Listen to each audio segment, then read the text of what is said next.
ආයුබෝවන් කියලා පිළිගන්නවා අපේ YouTube channel එකත් එක්ක එකතු වෙලා ඉන්න ඕගොල්ලෝ හැමෝම. අද අපි ඔයාලට විස්තර අරගෙන ආවේ වාරියපොළ ප්‍රදේශයේ පිහිටි පොල් ඉඩමක් පිළිබඳව විස්තර. මෙම පොල් ඉඩමේ ප්‍රමාණය වන්නේ අක්කර 25කින්. මෙම පොල් ඉඩමේ එක අක්කරයක මිල වන්නේ රුපියල් ලක්ෂ 60කි. මෙම පොල් ඉඩම සඳහා කාපට් මාර්ග, ජලය හා විදුලිය යන පහසුකම්ද ඇතුළත් වේ. මෙම ඉඩම සඳහා සින්නක්කර ඔප්පුවක්ද ඇතුළත් වේ.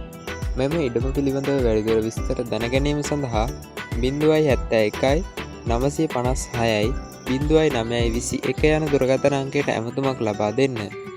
ඔයාලා තවමත් අපි subscribe කරලා නැත්නම් subscribe කරලා තියාගත්තොත් අපි දාන වටිනා වීඩියෝ දිනපතාම බලන්න අවස්ථාව තියෙනවා. ඔයාලගෙත් මේ වගේ ඉඩමක් ඉක්මනින් විකුණ ගන්න තියෙනවා නම් ඔයාලගේ ඉඩමේ විස්තර ෆොටෝ එකක් සමග අපට WhatsApp කරන්න. ඔයාලගේ දැන්වීම අපගේ YouTube channel එකේ නොමිලයෙන් පළ කරලා දෙන්න අපි සූදානම්. මේ වගේ වටිනා වීඩියෝ එකකින් නැවතත් දවසක අපි හමු වෙමු. හැමෝටම සුබ දවසක්.